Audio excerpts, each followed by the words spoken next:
thanks for tuning in to this lecture on Robert Aldrich's seminal noir entry, Kiss Me Deadly, a film that initially divided audiences, but soon became known as one of the most volatile cinema story statements on government conspiracy and urban paranoia.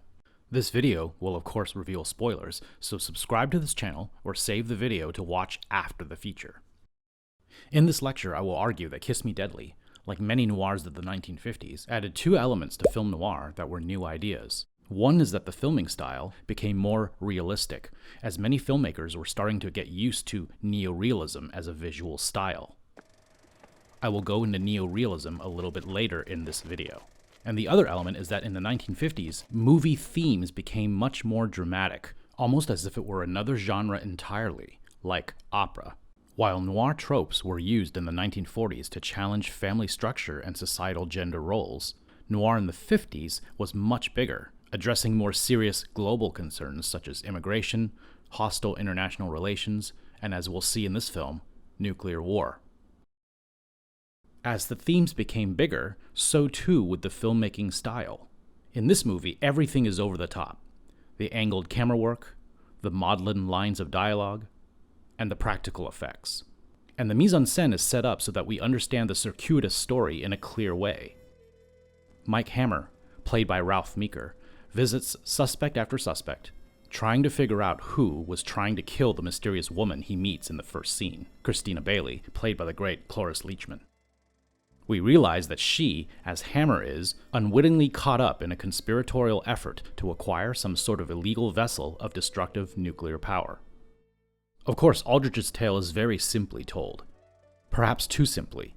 It is unfathomable how anyone survives the final scene, and also unfathomable that no one before Hammer had any inclination of radioactive material being stored in the locker room of the Hollywood Athletic Club. So yes, the movie, while shot in a more realistic way, sacrifices some narrative realism for what I would argue is an operatic touch to storytelling.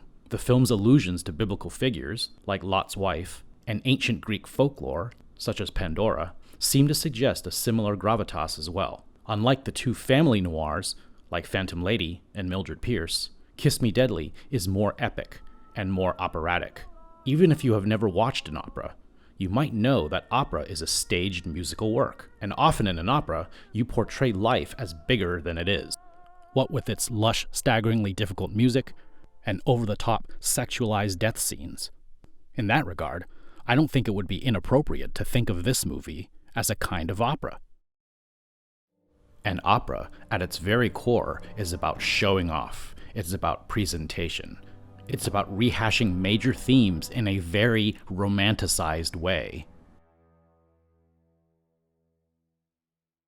Romanticism still occurs in our films today, but perhaps you could say that a sizable percentage of our population is critical of older notions of romance, much like how we've culturally moved away from opera. Aldrich was a longtime collaborator of Ernest Laszlo, who shot 7 of his features, including the Superscope mega-western picture Vera Cruz, and The Big Knife, another popular film noir.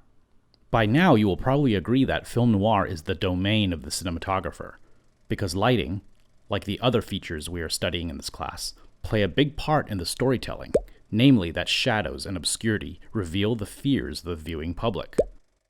A big part of what gives Kiss Me Deadly such an interesting look, its off-the-cuff news reporter style of shooting, which is very characteristic of the post-World War II lighter camera mode of production that eased shooting procedures on set and made the filming process faster. For example, the lighter and smaller handheld cameras used by Laszlo allowed for oblique angles and radical shots, like perching the camera on the back of an actual moving convertible, where cameras could be placed in very tight, visually interesting spaces. This documentary-style manner of shooting is a technique that came from a film movement known as Italian neorealism.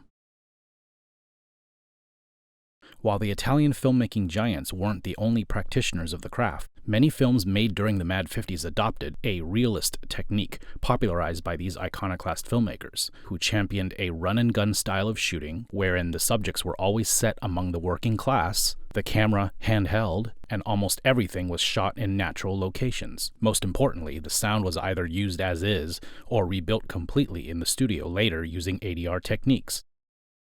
Kiss Me Deadly is almost like a foil to Curtiz's Mildred Pierce. In this story that is told from the male point of view, we see a character that is occupying the masculine domain in the literary world, the exterior, the outdoors. We follow the central character Mike Hammer, a brash anti-hero who easily resorts to brutality anytime he needs something, and who, as written in the Mickey Spillane novels on which this character is based, also possesses a very male-sounding name. Hammer is a nobody. He's not a high-class gentleman. He's a two-bit detective whose primary job is to help clients snoop on their spouses. Hardly glamorous work. Just as Carol in Phantom Lady and Mildred in Mildred Pierce are incomplete women without a true partner nor a true home, Mike Hammer here is, as a literary opposite, an incomplete man. No partner, no real job, and constantly in physical danger. In more ways than one, Kiss Me Deadly exploits the noir trope more explicitly than the previous films that we've studied. It came out almost 10 years after the mid-40s noirs, so we have these very exaggerated images of violence and sexual provocativeness. This shot of Gabby Rogers on the bed, holding the pistol, is to me the right combination of layered imagery that is an indelible part of this genre.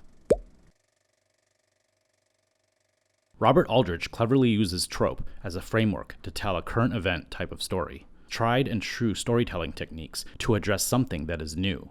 Nuclear annihilation, which was a real 1950s era fear, a fear expressed all across the United States in the form of school disaster drills and anti-communist propaganda, is perhaps something that is still relevant and new today. A.I. Bezaridis' script for Kiss Me Deadly is a romanticized depiction of urban decay. It is meant to be over the top, it is meant to provoke, and it is meant to make you think. It is a film ultimately about the pitfalls of modern life and technology. The recording contraption on Mike Hammer's wall, the torture scene, the radioactive weapon in the locker. This movie is at its essence a movie about modernity and how human beings cannot reconcile the relationship between their own mortality and the tyranny of modern technology. Thanks for watching.